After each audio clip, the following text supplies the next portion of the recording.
வணக்கம். இது தந்தியின் இன்று வரவேற்பது ரஞ்சித். பிரதமர் மோடியுடன் அமைச்சர் உதயநிதி சந்திப்பு. தன்னை மிரட்டி கைது செய்ய முயற்சி நடப்பதாக டெல்லி முதலமைச்சர் அரவிந்த் கெஜ்ரிவால் குற்றச்சாட்டு என பரபரப்பும் விறுவிறுப்பும் நிறைந்த நாள் இன்று. ரீபோஸ் மேட்ரஸஸ் வழங்கும் தலைப்புச் செய்திகள். சென்னையில் வரும் 7-8 தேதிகளில் உலக முதலீட்டாளர்கள் மாநாடு. 5.5 லட்சம் கோடி முதலீடுகளை ஈர்க்க திட்டம். ஏற்பாடுகள் குறித்து முதலமைச்சர் ஸ்டாலின் இன்று ஆலோசனை. டெல்லியில் பிரதமர் மோடியுடன் அமைச்சர் உதயநிதி ஸ்டாலின் இன்று சந்திப்பு. கேலோ இந்தியா விளையாட்டுப் போட்டி விழாவுக்கு அழைப்பு. காங்கிரஸ் எம்பி ராகுல் காந்தியையும் சந்தித்து பேசினார். பொங்கல் தொகுப்பில் ரொக்கப்பணம் அறிவிக்கப்படாததற்கு அதிமுக பொதுச் செயலாளர் எடப்பாடி பழனிசாமி இன்று கண்டனம். அனைத்து குடும்ப அட்டைதாரர்களுக்கும் 1000 ரூபாய் ரொக்கம் வழங்க வலியுறுத்தல். மதுரை அவனியாபுரம் ஜல்லிக்கட்டு வரும் 15ஆம் தேதி நடைபெறும் என மாவட்ட ஆட்சியர் சங்கீதா இன்று அறிவிப்பு. பாலமேட்டில் 16ஆம் தேதியும் அலங்காநல்லூர் ஜல்லிக்கட்டு 17ஆம் தேதியும் நடைபெறும் என தகவல். காளைகளை அவிழ்க்கும் போது உரிமையாளர் பெயரோடு சாதி பெயரை குறிப்பிடக்கூடாது என உயர்நீதிமன்ற மதுரை கிளை உத்தரவு. சென்னை ஆதம்பாக்கத்தில் கொரோனா தொற்றால் பாதிக்கப்பட்ட 42 வயது நபர் இன்று உயிரிழப்பு. ராஜீவ்காந்தி அரசு மருத்துவமனையில் சிகிச்சை பெற்று வந்த நிலையில் மரணம். JN1 வகை கொரோனாவால் பெரிய பாதிப்பு இல்லை என அமைச்சர் மா சுப்பிரமணியன் விளக்கம். 4 ஆண்டுகள் அதிமுக அரசை காப்பாற்றிக் கொடுத்ததற்கான நன்றி இல்லாதவர் EPS. முன்னாள் முதலமைச்சர் OPS இன்று கடும் விமர்சனம். நாடாளுமன்ற தேர்தலில் பாஜக தலைமையில்தான் தமிழகத்தில் கூட்டணி அமையும் என உறுதி. மத்திய உள்துறை அமைச்சர் அமித்ஷாவை சந்திக்க தமிழக எம்பிக்கள் நேரம் கேட்பு. வெள்ள நிவாரணத் தொகையை உடனடியாக ஒதுக்கீடு செய்ய வலியுறுத்த இருப்பதாக முதலமைச்சர் ஸ்டாலின் இன்று தகவல். ஆந்திர முதல்வர் ஜெகன்மோகன் ரெட்டியின் சகோதரி YS ஷர்மிளா இன்று காங்கிரஸில் இணைந்தார். நாட்டின் மிகப்பெரும் மதச்சார்பற்ற கட்சி காங்கிரஸ் என பெருமிதம். CBI அமலாக்கத்துறை மூலம் மிரட்டி தன்னை கைது செய்ய முயற்சி. பாஜக மீது டெல்லி முதலமைச்சர் அரவிந்த் கெஜ்ரிவால் இன்று பரபரப்பு குற்றச்சாட்டு. நாடாளுமன்ற தேர்தலில் பிரச்சாரம் செய்யக்கூடாது என்பதற்காகவே சம்மன்களை அனுப்புவதாகவும் விமர்சனம்.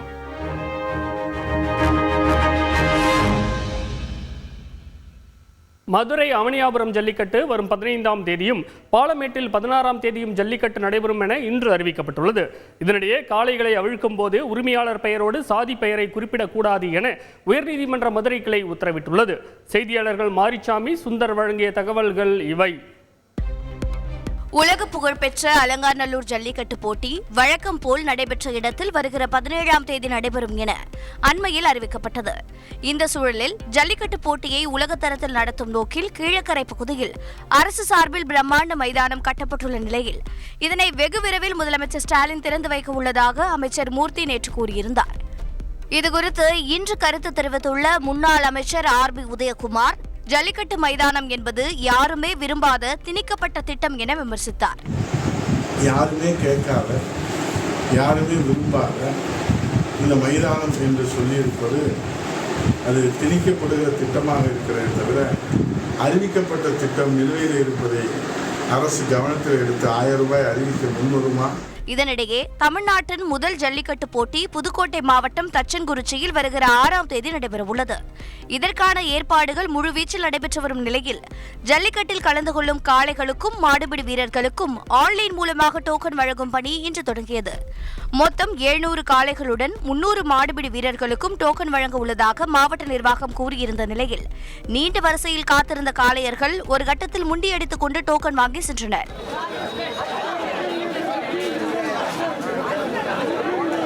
இதுகுறித்து புதுக்கோட்டையைச் சேர்ந்த மாடுபிடி வீரர்கள் கோகுல் மற்றும் அஜயிடம் பேசினோம். நைட் வந்து ஒரு மணி போல வந்தோம். ரொம்ப கஷ்டப்பட்டதுக்கான முதல் டோக்கனே வாங்கியிருக்கோம். அதனால தான் ஃபஸ்ட்டு டோக்கனு பிடியாரங்களுக்கு ரொம்ப சந்தோஷமாக இருக்குது. ரொம்ப ப்ரௌடாக இருக்குது. ரொம்ப கஷ்டமாக இருக்குது. ரொம்ப கஷ்டமாக இருக்குது. ஆனால் அவங்க முதலையே இது அமௌண்ட்லாம் சொல்லவே இல்லை, ஃப்ரீன்னு தான் சொன்னாங்க டோக்கன். அப்படி சொல்லி தான் நோட்டீஸ் போட்டாங்க. ஆனால் அவங்க 250 ரூபான்னு சொல்லி இது பண்ணாங்க. இந்நிலையில் மாடுபிடி வீரர்களுக்கு ஆன்லைன் மூலமாக டோக்கன் வழங்குவதை ரத்து செய்ய வேண்டும் என முன்னாள் அமைச்சர் விஜயபாஸ்கர் தெரிவித்துள்ளார். பாரம்பரியமா இந்த சில ஊர்களுக்கு அவங்க வெற்றிலை பாக்க வைத்து அழைக்கக்கூடிய அந்த முறை தவிர்க்கப்படுகிறது. அப்ப ஆன்லைன்ல எங்கேயோ இருந்து யார் வேணாலும் தொடர்ந்து அவங்க பதிந்து கொள்ளக்கூடிய நிலை இருக்கு. இப்ப ஒருத்தர் ஆன்லைன்ல வேகமா எனக்கு போய் என்னால அப்லோட் பண்ண முடியற கேப்பபிலிட்டி இருந்தா அவர் எல்லா ஜல்லிக்கட்டுலையும் அவரே அப்லோட் பண்ணிட்டு இருப்பார். அது பொருத்தமா இருக்காது. தச்சங்குறிச்சியில் ஜல்லிக்கட்டு போட்டியை அமைச்சர்கள் ரகுபதி, மெய்யநாதன் மற்றும் முன்னாள் அமைச்சர் விஜயபாஸ்கர் உள்ளிட்டோர் தொடங்கி வைக்க உள்ளனர். செய்தியாளர் மாரிச்சாமி வழங்கும் கூடுதல் தகவல். ஜல்லிக்கட்டு போட்டிகளின் போது காளைகளின் உரிமையாளர்கள் பெயரோடு ஜாதி பெயரையும் சேர்த்து சொல்லி காளைகளை அவிழ்க்க கூடாது என்ற விதிமுறையை முறையாக பின்பற்ற வேண்டும் என உயர்நீதிமன்ற மதுரை கிளையானது உத்தரவு பிறப்பித்திருக்கிறது. மேலும் ஜல்லிக்கட்டு போட்டிகளின் போது கலந்து கொள்ளும் அனைவரும் தீண்டாமை ஒழிப்பு உறுதிமொழி எடுக்கும் விவகாரத்தில் மனுதாரரின் கோரிக்கையை பரிசீலிக்கவும் உயர்நீதிமன்ற மதுரை கிளை உத்தரவு பிறப்பித்திருக்கிறது. ரஞ்சித், நன்றி மாரிசாமி. டெல்லியில் பிரதமர் மோடியை இன்று சந்தித்து கேலோ இந்தியா விளையாட்டுப் போட்டியின் தொடக்க விழாவுக்கு அழைப்பு விடுத்த அமைச்சர் உதயநிதி ஸ்டாலின் ராகுல் காந்தியையும் சந்தித்து பேசினார். மறுபக்கம் மக்களவைத் தேர்தல் தொடர்பாக டெல்லியில் காங்கிரஸ் கட்சி தலைவர்கள் இன்று ஆலோசனை நடத்தினர். அண்மை தகவல்களுடன் இணைகின்றனர் செய்தியாளர்கள் ரமேஷ்குமார் மற்றும் ராஜா. டெல்லி சென்ற அமைச்சர் உதயநிதி ஸ்டாலின் சென்னையில் நடைபெறவுள்ள கேலோ இந்தியா விளையாட்டுப் போட்டியின் தொடக்க விழாவில் பங்கேற்க வருமாறு பிரதமர் மோடியை நேரில் சந்தித்து அழைப்பிதழ் வழங்கினார். இதேபோல் காங்கிரஸ் மூத்த தலைவர் ராகுல் காந்தியையும் மரியாதை நிமித்தமாக அமைச்சர் உதயநிதி ஸ்டாலின் சந்தித்து பேசினார். டெல்லி பயணம் குறித்து அமைச்சர் உதயநிதி ஸ்டாலின் கூறுகையில், ஈவெண்ட் தமிழ்நாட்டில் நடத்துறதுக்கு அந்த வாய்ப்பு கொடுத்துருக்காரு. அந்த விழாவிற்கு அழைப்பதற்காக அவர்கிட்ட நேரம் கேட்டிருந்தேன், நேரம் கொடுத்துருந்தாரு. அவர்கிட்ட அழைப்புதல் கொடுத்துருக்கிறேன், கண்டிப்பாக கலந்துக்கிறேன்னு சொல்லியிருக்கிறாரு. அது மாதிரி சென்னை வெள்ளம், தூத்துக்குடி மாவட்டம், நெல்லை மாவட்டம் வெள்ளத்துக்கு போது பெரிய பாதிப்பு இருக்கிறது. அதுக்கும் நீங்கள் நிவாரண தொகை முதலமைச்சர் ஏற்கனவே 2 நாள் நீங்கள் சென்னைக்கு வரும்போது, திருச்சிக்கு வரும்போது முதலமைச்சர் உங்கள்கிட்ட வேண்டுகோள் வச்சிருக்கிறாரு. அது கொஞ்சம் சீக்கிரம் நிறைவேற்றி கொடுங்கன்னு முதலமைச்சர் ஞாபகப்படுத்த சொன்னேன். சகோதரர் ராகுல் காந்தி அவர்களை மரியாதை நிமித்தமாக அவர் பார்த்து நலம் விசாரிச்சுட்டு. மறுபுறம் மத்திய அமைச்சர் அமித்ஷாவை நேரில் சந்திக்க தமிழக அனைத்து கட்சி நாடாளுமன்ற உறுப்பினர்கள் நேரம் கோரியுள்ளதாக முதலமைச்சர் ஸ்டாலின் தெரிவித்துள்ளார். இதனிடையே லட்சத்தீவுகளில் சுற்றுப்பயணம் மேற்கொண்ட போது எடுக்கப்பட்ட புகைப்படங்களை எக்ஸ் தளத்தில் இன்று பதிவிட்டுள்ள பிரதமர் மோடி, அனைவரும் கட்டாயம் லட்சத்தீவு செல்லுங்கள் என மகிழ்ச்சி தெரிவித்துள்ளார். இந்நிலையில் காங்கிரஸ் தலைமையகத்தில் மல்லிகார்ஜுன கார்கே மற்றும் ராகுல் காந்தி முன்னிலையில் ஆந்திர முதல்வர் ஜெகன்மோகன் ரெட்டியின் சகோதரி YS ஷர்மிளா இன்று காங்கிரஸ் கட்சியில் இணைந்தார். காங்கிரஸில் இணைந்தது குறித்து ஷர்மிளா கூறுகையில், நாட்டின் மிகப்பெரும் மதச்சார்பற்ற கட்சியாக காங்கிரஸ் திகழ்கிறது. நமது கலாச்சாரத்தை நிலைநிறுத்தியதுடன் தேசத்திற்கான அடித்தளத்தை கட்டமைத்ததும் காங்கிரஸ் கட்சியே. செய்தியாளர் ரமேஷ்குமார் வழங்கும் கூடுதல் தகவல். காங்கிரஸ் கட்சியில் YS ஷர்மிளா மற்றும் அவரது கட்சியின் இந்த இணைப்பு நாடாளுமன்ற தேர்தல் மற்றும் எதிர்வரும் ஆந்திர மாநில சட்டப்பேரவை தேர்தலில் காங்கிரஸ் கட்சிக்கு புதிய உத்வேகம் அளிக்கும் என அக்கட்சியினர் கருதுகின்றனர். அதே நேரம் அறுவை சிகிச்சைக்கு பின் ஓய்வெடுத்து வரும் தெலங்கானா முன்னாள் முதல்வர் சந்திரசேகர ராவை ஆந்திர முதலமைச்சர் ஜெகன்மோகன் ரெட்டி நேரில் சந்தித்து நலம் விசாரித்தார். மறுபுறம் மதுபான கொள்கை முறைகேடு விவகாரம் தொடர்பாக காணொலி வாயிலாக பேசிய டெல்லி முதலமைச்சர் அரவிந்த் கெஜ்ரிவால், சிபிஐ அமலாக்கத்துறை மூலம் மிரட்டி பாஜக தன்னை கைது செய்ய முயல்வதாக குற்றம் சாட்டினார். மேலும் அமலாக்கத்துறை சட்டப்படி சம்மன் அனுப்பினால் விசாரணைக்கு ஒத்துழைக்க தயாராக இருப்பதாகவும் அவர் தெரிவித்தார். என்னோட மிகப்பெரிய சொத்தே நேர்மைதான். ₹1 கூட பறிமுதல் செய்யப்படாத நிலையில வெறுமனே ஊழல்னு பாஜகவினர் வெற்றுக்கூச்சல் போட்டுட்டு இருக்காங்க. டெல்லியில் காங்கிரஸ் தலைவர் மல்லிகார்ஜுன கார்கே தலைமையில் அனைத்து மாநில காங்கிரஸ் தலைவர்களின் ஆலோசனை கூட்டம் இன்று நடைபெற்றது. இதில் 2024 மக்களவைத் தேர்தல் தொகுதி பங்கீடு குறித்தும் ராகுல் காந்தியின் பாரத் நியாய யாத்ராவிற்கான ஏற்பாடுகள் குறித்தும் ஆலோசிக்கப்பட்டது. ராஜா, நாடாளுமன்ற தேர்தல் நெருங்கும் நேரத்தில் நடைபெற்றுள்ள இந்த ஆலோசனை கூட்டத்தில் முக்கிய முடிவுகள் ஏதேனும் எடுக்கப்பட்டதா? கூடுதல் விவரங்கள் சொல்லுங்க. இன்றைய கூட்டத்தில் காங்கிரஸ் நிர்வாகிகள் வேறுபாடுகளை மறந்து செயல்பட வேண்டும் என காங்கிரஸ் தலைவர் மல்லிகார்ஜுன் கார்கே வலியுறுத்தியிருக்கிறார். இன்னும் 3 மாதங்களே உள்ள நிலையில் அனைவரும் ஒற்றுமையாக செயல்பட்டு நாடாளுமன்ற தேர்தலில் வெற்றி பெற செய்வதற்கான அனைத்து வகையிலும் செயல்பட வேண்டும் என கூறியிருக்கிறார். இதை தவிர உட்கட்சி பூசல் விவகாரம் குறித்து சமூக ஊடகங்களில் வெளியே கருத்துக்கள் பதிவிட செய்ய வேண்டாம் என்றும் கேட்டுக்கொண்டிருக்கிறார். மேலும் தமிழகத்தில் பொறுத்தவரை நாடாளுமன்ற தேர்தலில் திமுகவுடன் தொகுதி பங்கீடு கொடுத்து ஓரிரு நாட்களில் கூட்டணி பேச்சுவார்த்தை தொடங்கப்படும் என தகவல் வெளியாகியிருக்கிறது. இந்த மாதம் இறுதிக்குள் வேட்பாளர் பட்டியலை வெளியிடுவதற்கான ஏற்பாடுகள் செய்யப்பட உள்ளதாகவும் கூறப்பட்டிருக்கிறது. ரஞ்சித், கூடுதல் விவரங்களுக்கு நன்றி ராஜா. வேலை நிறுத்தம் அறிவித்துள்ள போக்குவரத்து தொழிலாளர்களுடன் பேச்சுவார்த்தை நடத்த தயாராக உள்ளதாகவும் பொங்கல் பண்டிகைக்கு தடையின்றி பேருந்துகளை இயக்க நடவடிக்கை எடுக்கப்பட்டு வருவதாகவும் அமைச்சர் சிவசங்கர் இன்று உறுதியளித்துள்ளார். இதனிடையே கிளாம்பாக்கத்தில் ரயில் நிலையம் அமைக்க தமிழக அரசு ரயில்வே நிர்வாகத்திற்கு 20 கோடி ரூபாய் ஒதுக்கீடு செய்துள்ளது. செய்தியாளர் தாயுமானவன் வழங்கிய தகவல்கள் இவை. அரசு போக்குவரத்து கழக தொழிலாளர்களின் ஊதிய உயர்வு, ஓய்வூதியர்களுக்கு அகவிலைப்படி உயர்வு உள்ளிட்ட 6 அம்ச கோரிக்கைகள் தொடர்பாக அரசு சார்பில் நேற்று நடத்தப்பட்ட முத்தரப்பு பேச்சுவார்த்தை தோல்வியில் முடிந்தது. இதனால் வரும் 9ஆம் தேதி முதல் காலவரையற்ற வேலைநிறுத்தத்தில் ஈடுபட போவதாக போக்குவரத்து தொழிற்சங்கங்கள் அறிவித்துள்ளன. இதனால் பொங்கல் பண்டிகைக்கு அரசு பேருந்துகள் இயங்குமா என அச்சம் எழுந்துள்ளது. இதுகுறித்து இன்று விளக்கம் அளித்துள்ள அமைச்சர் சிவசங்கர், வேலைநிறுத்தம் அறிவித்துள்ள போக்குவரத்து தொழிலாளர்களுடன் எந்த நேரத்திலும் பேச்சுவார்த்தைக்கு தயாராக உள்ளதாக குறிப்பிட்டார். மேலும் பொங்கல் பண்டிகைக்கு அரசு விரைவு பேருந்துகளை தடையின்றி இயக்க நடவடிக்கை எடுக்கப்பட்டுள்ளதாக உறுதியளித்தார். எந்த பிரச்சனையும் இருக்காது, பொதுமக்கள் எந்த பிரச்சனையும் இல்லாமல் பயணிக்கலாம். வேலை நிறுத்தம் அறிவிச்சிருக்கிற வேலை நிறுத்தம் குறிப்பிட்ட குறைவான நபர்கள் தான் செய்வாங்க. எந்த பிரச்சனையும் இல்லாமல் மக்கள் பயணிக்கலாம். எந்த விதத்திலும் போக்குவரத்து நடைபெறாது. இதனிடையே அண்மையில் திறக்கப்பட்ட கிளாம்பாக்கம் கலைஞர் நூற்றாண்டு பேருந்து முனையத்தில் இன்று ஆய்வு மேற்கொண்ட அமைச்சர் சேகர் பாபு, அனைத்து அடிப்படை வசதிகளும் படிப்படியாக நிறைவேற்றப்படும் என உறுதியளித்தார். இந்த பேருந்து முனையத்தை முழுமையாக மக்கள் மகிழ்ச்சியோடு பயன்படுத்துகின்ற அளவிற்கு அனைத்து அடிப்படை வசதிகளையும் படிப்படியாக நிறைவேற்றி தருவோம் என்ற உறுதியை உங்களிடையே தெரிவித்துக் கொள்கிறேன். கிளாம்பாக்கம் பேருந்து நிலையத்தில் திருநங்கைகளுக்காக தனி கழிப்பிடம் அமைக்கப்பட்டுள்ள நிலையில் தமிழக அரசுக்கு திருநங்கைகள் நன்றி தெரிவித்துள்ளனர். இதுகுறித்து கல்பாக்கத்தைச் சேர்ந்த நிஷா, நெடுங்குற்றத்தைச் சேர்ந்த தமிழ் கூறுகையில், இதுவரையிலும் நாங்களும் பார்த்துருக்கோம். வெளியில் பப்ளிக்லாம் போனால் கூட இந்த திருநங்கைகளுக்குன்னு ஒதுக்கப்பட்டு இந்த பாத்ரூம் கிடையாது. இது புதுசாக கட்டி கொடுத்துருக்காரு அந்த ஐயா, என்றைக்குமே நல்லா இருக்கணும். நம்ம தமிழ்நாட்டில் எங்கேயுமே திருநங்கைகளுக்கு கழிப்பறை கட்டவில்லை. ஆகையால் இந்த பஸ் ஸ்டாண்ட் கலைஞர் நூற்றாண்டு கழகம் முனைவர் பஸ் ஸ்டாண்டில் நம்ம ஸ்டாலின் திருநங்கைகளுக்காக பாத்ரூம் கழிப்பறை கட்டி கொடுத்துருக்காரு. அவருக்கு மிக்க மிக்க நன்றி. திருநங்கைகள் சமுதாயத்தில் கிளாம்பாக்கத்தில் ரயில் நிலையம் அமைப்பதற்காக ரயில்வே வாரியத்திற்கு முதற்கட்டமாக 20 கோடி ரூபாயை சென்னை பெருநகர வளர்ச்சி குழுமம் ஒதுக்கீடு செய்துள்ளது. இந்த ஆண்டு இறுதிக்குள் பணிகளை முடிக்க ரயில்வே வாரியத்திற்கு CMDA கோரிக்கை வைத்துள்ளது. செய்தியாளர் தாயுமானவன் வழங்கும் கூடுதல் தகவல். தொழிற்சங்கத்தினர் முன்வைத்திருக்கக்கூடிய 6 முக்கிய கோரிக்கைகளில் குறைந்தபட்சம் ஓய்வு பெற்றவர்களுக்கு நிலுவையில் இருக்கக்கூடிய அகவிலைப்படி உயர்வை அறிவித்தால் மட்டுமே அடுத்த கட்டமாக பேச்சுவார்த்தைக்கு தயாராக இருப்பதாக தொழிற்சங்க பிரதிநிதிகள் தகவலை வெளியிட்டிருக்கிறார்கள்.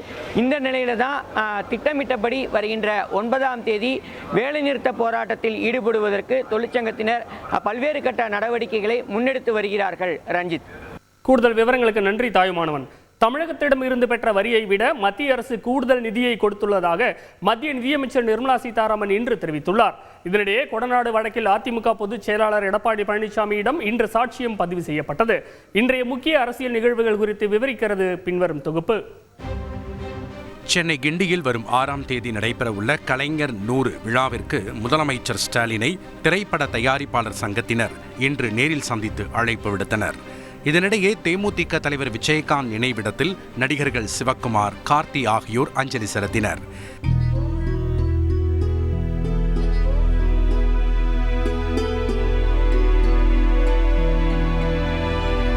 சென்னையில் வருகிற 7 மற்றும் 8ஆம் தேதிகளில் நடைபெறவுள்ள உலக முதலீட்டாளர் மாநாடு ஏற்பாடுகள் குறித்து அதிகாரிகளுடன் முதலமைச்சர் ஸ்டாலின் இன்று ஆலோசனை மேற்கொண்டார். இதனிடையே சென்னையில் நடைபெற்ற நிகழ்ச்சி ஒன்றில் பேசிய மத்திய நிதியமைச்சர் நிர்மலா சீதாராமன், தமிழகத்திடமிருந்து பெற்ற வரியை விட மத்திய அரசு கூடுதல் நிதியை கொடுத்துள்ளதாக தெரிவித்துள்ளார். ஜிஎஸ்டி பத்தி எப்போதும் கேள்வி கேட்பாங்க. நம்ம ஊர்ல கலெக்ட் பண்ற ஜிஎஸ்டி உங்களுக்கு வரது இல்லைங்க, முழுமையா உங்களுக்கு தான் வருதுங்க. ஸ்டேட் ஜிஎஸ்டி அப்படிங்கிறோம், SGST, அது 100க்கு 100 உங்க கைக்கு தான் போகுது. ஏதோ தமிழ்நாட்டின் மேல விரோத மனப்பான்மையுடன் உங்களுக்கு வர வேண்டிய பணம் இல்லை கேரளாவுக்கு போக வேண்டிய பணம் நாங்கள் கொடுக்காம வச்சுக்கலைங்க. மாசாந்திரம் அந்தந்த டேட்ல போக வேண்டிய பணம் அந்தந்த ஸ்டேட்டுக்கு போகுது. மறுபுறம் அனைத்து குடும்ப அட்டைதாரர்களுக்கும் பொங்கல் தொகுப்புடன் 1000 ரூபாய் வழங்க வேண்டும் என தமிழக அரசை எதிர்க்கட்சி தலைவர் எடப்பாடி பழனிசாமி வலியுறுத்தியுள்ளார். இந்நிலையில் 4 ஆண்டுகள் அதிமுக அரசை காப்பாற்றி கொடுத்தோம் என நன்றி இல்லாதவர் EPS என முன்னாள் முதலமைச்சர் O பன்னீர்செல்வம் விமர்சித்துள்ளார். இந்த எடப்பாடி பழனிசாமி மீது அமமுகவுடைய பொதுச் செயலாளர் TTV தினகரன் நம்பிக்கையில்லா தீர்மானம் கொண்டு வந்தபோது அந்த தீர்மானத்தை TTV தினகரனோடு சேர்ந்து நான் ஆதரித்திருந்ததால் பழனிசாமியுடைய அந்த அரசு அன்றைக்கே கவிழ்ந்திருக்கும். ஆனால் அந்த நன்றி கொஞ்சம் கூட இல்லை. இதேபோல் அமலாக்கத்துறையால் கைது செய்யப்பட்டுள்ள செந்தில் பாலாஜியின் நீதிமன்ற காவலை ஜனவரி 11ஆம் தேதி வரை நீட்டித்து சென்னை முதன்மை அமர்வு நீதிமன்றம் உத்தரவிட்டுள்ளது. இது ஒரு பக்கம் இருக்க, நாடாளுமன்ற தேர்தல் குறித்து சென்னையில் வருகிற 8ஆம் தேதி இந்திய தேர்தல் ஆணையம் ஆலோசனை மேற்கொள்ள இருப்பதாக அறிவிக்கப்பட்டுள்ளது. செய்தியாளர் பாஸ்கரன் வழங்கும் கூடுதல் தகவல். தமிழகத்தில் நாடாளுமன்ற தேர்தல் ஒரே கட்டமாக நடைபெற உள்ளது. தேர்தல் தேதி என்பது வருகிற 8 மற்றும் 9 ஆகிய நாட்களில் நடைபெறக்கூடிய தேர்தல் ஏற்பாடுகள் தொடர்பாக தேர்தல் ஆணையம் நடத்தப்படக்கூடிய கூட்டத்தில் முடிவு செய்யப்பட உள்ளது. அதன் அடிப்படையில் இறுதி வாக்காளர் பட்டியல், தேர்தல் பணியாளர்கள், தேர்தல் பாதுகாப்பு குறித்து இறுதிக்கட்ட ஆலோசனை சென்னையில் நடைபெற உள்ளது. ரஞ்சித். நன்றி பாஸ்கரன். சென்னை மாடம்பாக்கத்தில் முதியவரை சாலையில் சுற்றித் திரிந்த மாடு ஒன்று முட்டி தூக்கி வீசியதில் அவர் சிகிச்சை பலனின்றி உயிரிழந்தார். இதையடுத்து தாம்பரத்தில் சாலைகளில் சுற்றித் திரிந்த மாடுகளை மாநகராட்சி ஊழியர்கள் விரட்டி பிடித்தனர். செய்தியாளர்கள் மீரான், பவித்ரகுமார் வழங்கிய தகவல்கள் இவை. சென்னை தாம்பரம் அடுத்த மாடம்பாக்கம் சோழன் நகர் பகுதியில் வசித்து வந்த 85 வயதான மணி என்பவர் கடந்த மாதம் 21ஆம் தேதி மாடம்பாக்கம் பேருந்து நிலையத்தில் இருந்து தனது வீட்டிற்கு நடந்து சென்று கொண்டிருந்தார். அப்போது சாலையில் சுற்றித் திரிந்த மாடு ஒன்று அவரை ஆக்ரோஷமாக முட்டி தூக்கி வீசியதில் அவர் நிலை குலைந்து கீழே விழுந்து படுகாயமடைந்தார். இதையடுத்து அப்பகுதி மக்கள் மாட்டை துரத்திவிட்டு இரத்த வெள்ளத்தில் இருந்த முதியவர் மணியை மீட்டு ஆம்புலன்ஸ் மூலம் சென்னை ராஜீவ்காந்தி அரசு மருத்துவமனைக்கு அனுப்பி வைத்தனர். அங்கு அவருக்கு தீவிர சிகிச்சை அளிக்கப்பட்டு வந்த நிலையில் 13 நாட்களுக்கு பிறகு சிகிச்சை பலனின்றி நேற்று பரிதாபமாக உயிரிழந்தார். இதுகுறித்து சேலையூர் காவல் நிலைய போலீசார் வழக்கு பதிவு செய்து விசாரணை நடத்தி வருகின்றனர். மாடு முட்டி முதியவர் உயிரிழந்ததை தொடர்ந்து தாம்பரம், முடிச்சூர், பழைய பெருங்களத்தூர் பகுதிகளில் மாநகராட்சி ஊழியர்கள் சாலைகளில் சுற்றித் திரியும் மாடுகளை இன்று விரட்டி பிடித்தனர்.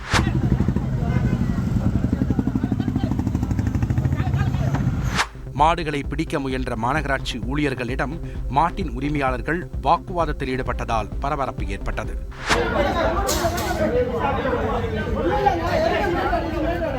இதுகுறித்து தாம்பரத்தைச் சேர்ந்த பைலட் மாஷா சேகர் கூறுகையில், தாம்பரம் மாநகராட்சி ஸ்டெப் முற்றணி தான் எடுக்கிறாங்க. அதுக்கப்புறம் எடுக்க மாட்டாங்க. ஒரு 2 நாள் நல்லா இருக்காங்க. அதுக்கப்புறம் திருப்பி பழையபடி மாடு ரோட்டில் தான் பத்துட்டு இருக்கு. இதுக்கு ஸ்டெப் எடுக்கணும்னு சொல்லிட்டு என்னோட கோரிக்கை வைக்கிறேன். நாங்கள் ஒரு இன்சிடென்ட் நடக்கிறப்ப தான் நடவடிக்கை எடுக்கிறாங்க தவிர இதுக்கு ஒரு நிரந்தரமான தீர்வு காண முடியல. ஆகவே நாங்கள் சமூக ஆர்வலர் சொல்கிறோம், இந்த மாடுகளை வளர்க்குறவங்க வீட்டில் கட்ட சொல்லுங்க, இல்லாத கட்டாத விடுறவங்களுக்கு ஏதாவது ஒரு நடவடிக்கை எடுக்க சொல்லுங்க. செய்தியாளர் பவித்ரகுமார் வழங்கும் கூடுதல் தகவல். தாம்பரம் மாநகராட்சி பொறுத்தவரையில் இந்த விபத்துகளானது தொடர்கதையாகி உள்ளது. இதனால் இந்த பகுதி மக்கள் கூறுவது என்னவென்றால், இது போன்ற சம்பவங்கள் நடக்கும் பொழுது மட்டுமே இது போன்ற நடவடிக்கை எடுக்கதை தவிர்த்து இந்த நடவடிக்கைகளை நிரந்தரமாக எடுத்து இதற்கு ஒரு முற்றுப்புள்ளியை வைக்க வேண்டும் என்பதே இந்த பகுதி மக்களின் ஒரு கோரிக்கையாக உள்ளது. ரஞ்சித். நன்றி பவித்ரகுமார். சென்னை ஆதம்பாக்கத்தைச் சேர்ந்த 42 வயது நபர் கொரோனா தொற்றால் பாதிக்கப்பட்டு சிகிச்சை பலனின்றி இன்று உயிரிழந்துள்ளார். நாடு முழுவதும் JN1 வகை கொரோனா தொற்று பரவி வரும் நிலையில் தமிழகத்தில் 30 பேருக்கு இந்த தொற்று உறுதி செய்யப்பட்டுள்ளது. இதேபோல் இந்தியா முழுவதும் 500க்கும் மேற்பட்டோர் பாதிக்கப்பட்டுள்ளனர். இந்த நிலையில் சென்னை ஆதம்பாக்கத்தைச் சேர்ந்த 42 வயதான நபர் கொரோனா தொற்று காரணமாக கடந்த டிசம்பர் 31ஆம் தேதி சென்னை ராஜீவ்காந்தி அரசு மருத்துவமனையில் அனுமதிக்கப்பட்டுள்ளார். இந்த நிலையில் அவர் இன்று சிகிச்சை பலனின்றி உயிரிழந்தார். மதுரை அரசு ராஜாஜி மருத்துவமனையில் மருத்துவ பணியாளர்களின் கவனக்குறைவால் பச்சிளம் குழந்தையின் வயிற்றில் டியூப் சிக்கி கடுமையான உடல்நலக்குறைவு ஏற்பட்டிருப்பதாக குற்றச்சாட்டு எழுந்துள்ளது. இதுகுறித்து குழந்தையின் பெற்றோரிடம் பேசினோம். செய்தியாளர் ஜான் கிறிஸ்டோபர் வழங்கிய தகவல்கள் இவை. ராமநாதபுரம் மாவட்டம் முதுகுளத்தூரைச் சேர்ந்த லோகநாதன் மீனாட்சி தம்பதிக்கு மதுரை அரசு ராஜாஜி மருத்துவமனையில் கடந்த நவம்பர் 14ஆம் தேதி பெண் குழந்தை பிறந்தது. குழந்தைக்கு மூச்சு திணறல், எடை குறைவு உள்ளிட்ட பிரச்சினைகள் இருந்ததால் 21 நாட்கள் தீவிர சிகிச்சைக்கு பிறகு பெற்றோரிடம் ஒப்படைக்கப்பட்டது. இந்த நிலையில் குழந்தைக்கு மீண்டும் உடல்நல பாதிப்பு ஏற்பட்டதால் தனியார் மருத்துவமனையில் ஸ்கேன் செய்து பார்த்தபோது குழந்தையின் வயிற்றில் குழாய் இருப்பதாக மருத்துவர்கள் கூறியதை கேட்டு பெற்றோர் அதிர்ந்தனர். மதுரை அரசு ராஜாஜி மருத்துவமனையில் இன்குபேட்டரில் வைக்கப்பட்ட குழந்தைக்கு தொண்டைக்குள் குழாய் வைத்து சிகிச்சை அளிக்கப்பட்டதாகவும் மருத்துவமனையின் கவனக்குறைவால் அந்த குழாய் குழந்தையின் வயிற்றுக்குள் சென்று விட்டதாகவும் பெற்றோர் குற்றம் சாட்டியுள்ளனர்.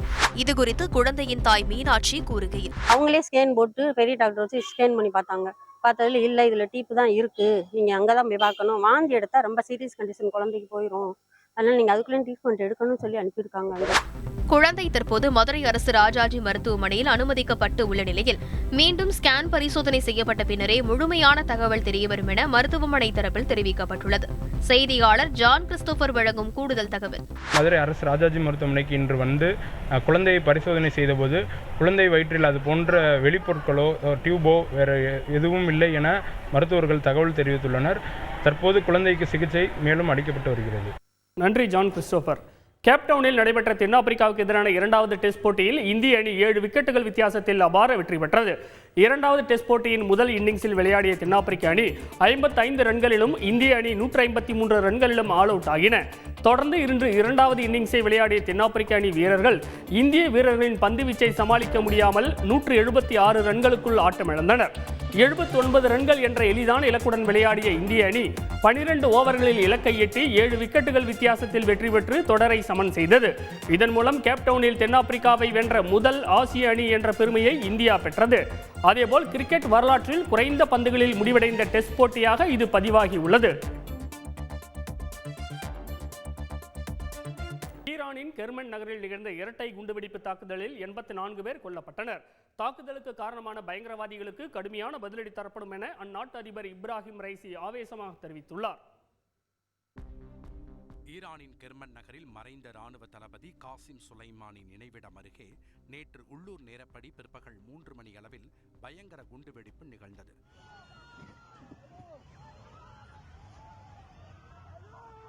இதேபோல் சுமார் 15 நிமிடங்களுக்கு பின்னர் 1 கிலோமீட்டர் தொலைவில் மற்றொரு குண்டு வெடித்தது. இந்த இரட்டை குண்டுவெடிப்பு தாக்குதலில் இதுவரை சுமார் 80க்கும் மேற்பட்டோர் உயிரிழந்ததாகவும் 280க்கும் மேற்பட்டோர் காயமடைந்ததாகவும் இன்று அதிகாரப்பூர்வ தகவல் வெளியாகியது.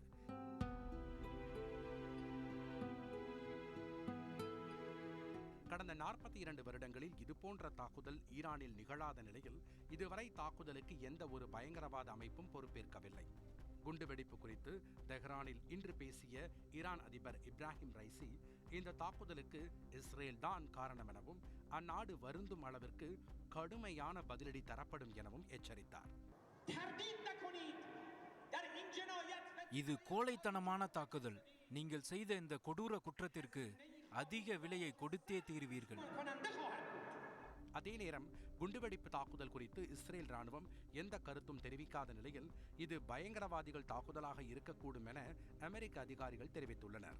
மறுபுறம் ஈரான் குண்டுவெடிப்பு தாக்குதலுக்கு ஐநா, ஐரோப்பிய ஒன்றியமும் ரஷ்யா உள்ளிட்ட உலக நாடுகள் பலவும் கண்டனம் தெரிவித்துள்ளன. குண்டுவெடிப்பு தாக்குதல் அதிர்ச்சியை ஏற்படுத்தியுள்ளதாக கூறியுள்ள இந்திய வெளியுறவுத்துறை அமைச்சகம் இந்த துயரமான நேரத்தில் ஈரான் மக்களுடன் இந்தியா துணை நிற்பதாக தெரிவித்துள்ளது. இன்றைய நாளின் முக்கிய நிகழ்வுகளை இதுவரை பார்த்த உங்களுக்கு நன்றி. இது தந்தையின் என்று நான் ரஞ்சித். இனிய இரவு வணக்கம்.